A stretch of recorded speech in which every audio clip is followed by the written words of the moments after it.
Welcome to another video by Psychology for Life.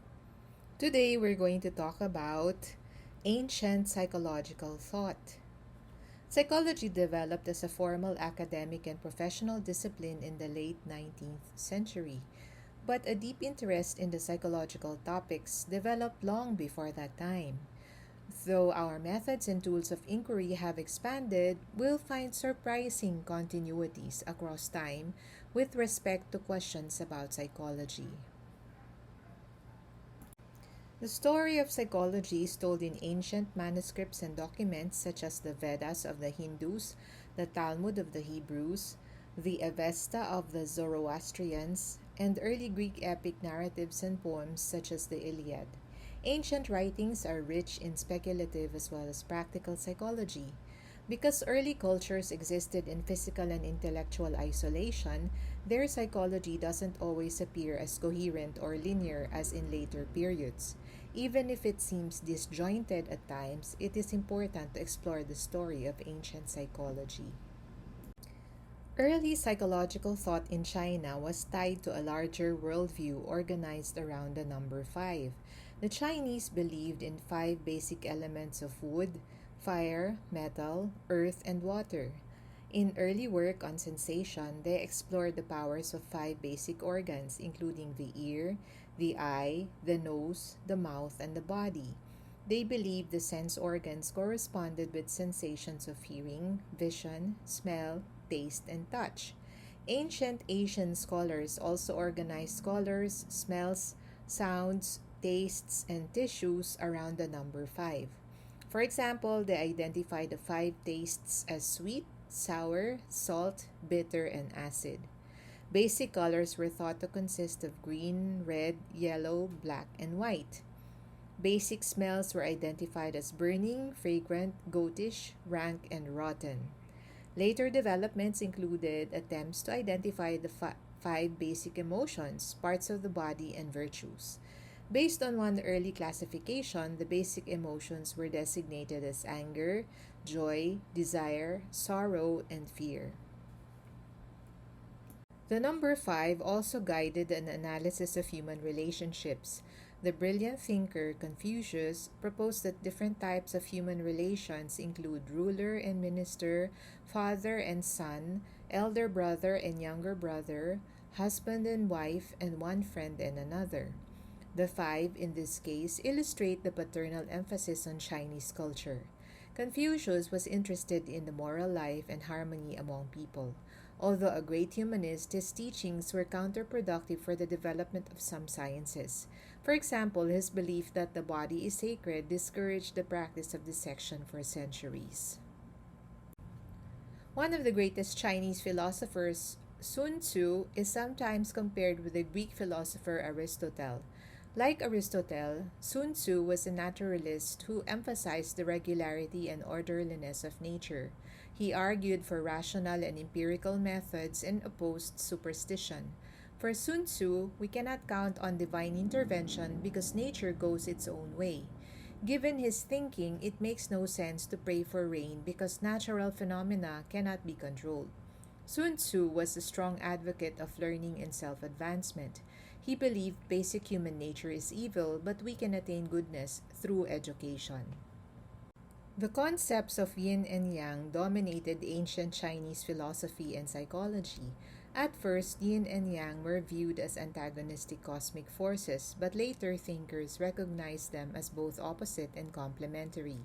Yang is associated with qualities such as force, hardness, masculinity, heat, and dryness. Yin is related to qualities such as weakness, softness, femininity, hearing, coldness, and moistness. Physical and psychological well being and social balance depended on equilibrium between yin and yang. Early Chinese medicine worked toward restoring and maintaining this essential balance. For example, acupuncture dating from the 3rd millennium BCE was designed to stimulate or drain energy flow or qi, necessary to maintain balance and health. Other therapies, including diet, herbs, and disciplined activities such as the Tai Chi, focused on restoring balance of yin and yang forces. Babylonia was regarded as one of antiquity's greatest civilizations. For centuries, their culture wielded a far reaching influence on other nations in the Mediterranean basin. The authority of Babylonian ideas colored the intellectual traditions of the Greeks, Egyptians, Jews, and Arabs.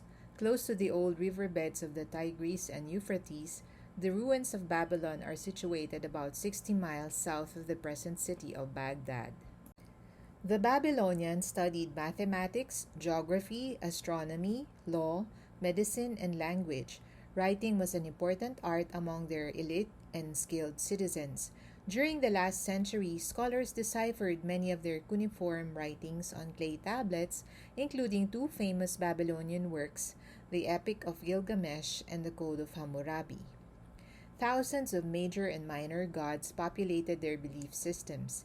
Deities were thought to rule over everything from astronomical events to taxation. Only human imagination, it seemed, could limit the gods of Babylon. Sometimes friendly and other times hostile, Babylonian deities were anthropomorphic and engaged in human affairs. Help from the gods was invoked through magic rites, prayers, incantations, and the special powers and methods of priests and physicians. The Egyptians. In many ancient civilizations, science cannot be easily separated from religion. In ancient Egypt, prevailing religious perspectives influenced many ideas about psychology. When it came to religion, the polytheistic Egyptians had no trouble finding things to worship. A variety of plants and animals, the sun, the moon, the stars, rivers, mountains, and people served as objects of worship. A belief in immortality was a centerpiece of Egyptian religions, guiding the art of mummification and elaborate burial customs. The quality of bodily preservation was thought to enhance the soul's ability to survive after death and weather the transition to immortality. Many ancient thinkers in Egypt saw a link between cognition and the activity of the heart. It was apparent with the naked eye that blood vessels connected the heart to the entire body. As a result, considerable evidence suggests that Egyptians viewed the heart as the seat of cognitive activity. In spite of their belief that the brain was subservient to the heart, the ancients did observe correlations between head injuries and disorders of speech, memory, and movement. In fact, Egyptians were apparently the first to provide a description of the brain. In his classic book, A History of Medicine, Castiglione suggested that some Egyptians recognized the brain as a source of mental activity. Egyptian women achieved higher social status than their counterparts in most ancient modern cultures. Women held political offices, took the initiative in courtship if they wished, owned property, made formal proposals for marriage, and in general wielded considerable power in their homes. Although pharaohs and some wealthy citizens had harems, women enjoyed unparalleled status and power in the majority of monogamous families. The Egyptians placed considerable emphasis on hygiene and regularly practiced circumcision and fumigation of the vagina. Alexander and Selesnik noted that Egyptians recognized the emotional disorder that the Greeks later called hysteria. A woman's emotional disorder was believed to result from a uterus that had wandered to another part of her body. Egyptian doctors fumigated the vagina in an attempt to return the uterus to its normal resting location. This explanation for hysteria, named after the Greek word for uterus, hysteron, persevered for centuries, even into the late Middle Ages. Some of the oldest civilizations, dating from the 4th millennium BCE, existed in what is now India and Pakistan. Some early cultures enjoyed well constructed houses connected to sewers, streets, shops, and baths. Anthropologists have discovered a variety of bronze and copper utensils and pottery, along with jewelry and copper weapons. During this time, psychological thought flourished in the area now India and Pakistan. We can find pronounced psychological themes in the ancient Vedas, the oldest sacred books of India. The term Veda means knowledge. Although Orthodox Hindus date the books from the beginning of time, historians are more likely to date them from earlier than 1000 BCE. The Vedic treatises contain a philosophic knowledge known as the Upanishads. Selected verses from the Vedas and Upanishads offer a glimpse of early Indian beliefs about psychology. A major theme centers on the problems of knowledge and desire. As we will see, the Greeks debated the relative merits of the senses versus the intellect. In ancient Indian philosophy, neither is to be trusted. The ancient Indians emphasized respect for the mystery of life and encouraged intuition and the development of spiritual sensitivities. People who became too involved with their world developed false consciousness, inordinate desire, and an undisciplined nature.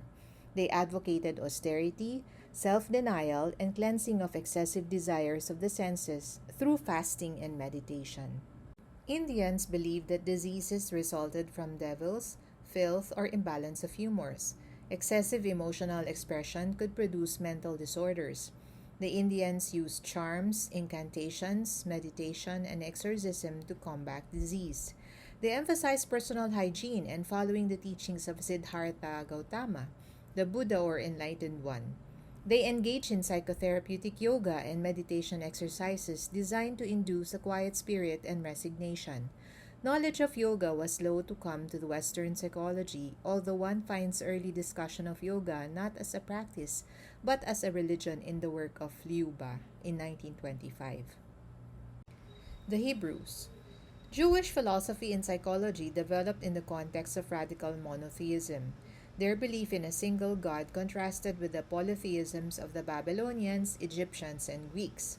Jewish life and thought were conditioned by one of the most famous religious expressions in history. Hear, O Israel, the Lord our God, the Lord is one. The task of every Jew was to know the one God by understanding the word of Jehovah as set forth in the Torah. Scholarly activity was held in high regard and has remained so for several millennia. The Hebrews viewed Jehovah as an all powerful source of reward and punishment. At the same time, they stressed human responsibility and freedom of choice. People were viewed as victims of a natural duplicity. On the one hand, we are creatures of the flesh, but we are also spiritual creatures with a spark of the divine and are capable of self renunciation for community benefit. On occasion, the Hebrews embraced a kind of fatalism, but the stronger tradition might be characterized in terms of an if then belief system. If the people obey God's commandments, then beneficial consequences follow. Failure to obey, however, results in punishment. The future is open and rewards or punishments depend on human behavior. This basic perspective has shaped much of Western thought. Persia. At one time, the Great Persian Empire was as large as the continental United States. It encompassed the countries surrounding the eastern Mediterranean and extended east to the Indus River in India, including much of what is now Iran and Afghanistan. The Persian Empire had its beginnings about 900 BCE and thrived from about 600 BCE until Alexander the Great's conquest in 331 BC. For nearly 2 centuries, the Persians existed as contemporaries and rivals with the Greeks. Persia was the birthplace of the Zoroastrian religion, which originated in the teachings of a prophet named Zarathustra. According to legend, the god Ahura Mazda revealed his teachings to Zarathustra, resulting in the Zoroastrian holy book called the Avesta, or sometimes called the Zend Avesta.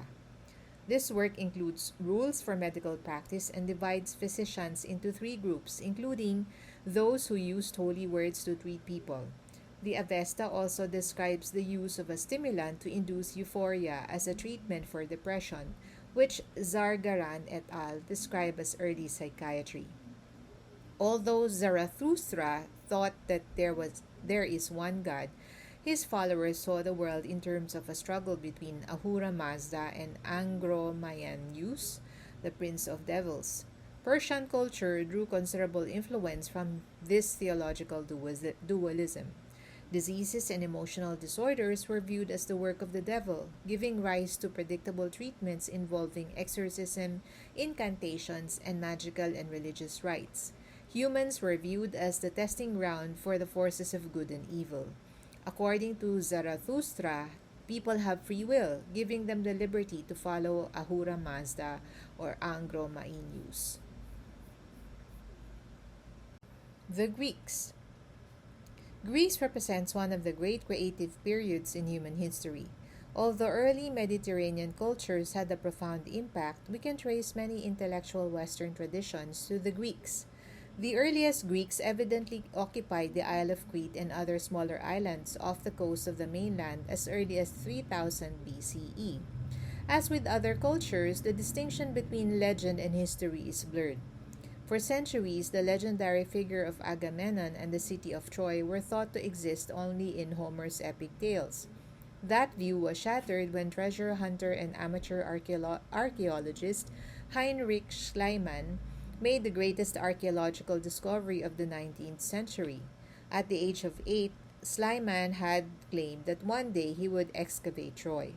In 1871, his prophecy came true when he uncovered the ruins of the ancient city. His discovery underscores the difficulties of assessing legendary stories from the past. Ancient Greece produced an explosion of intellectual curiosity, but we're not really sure how it happened.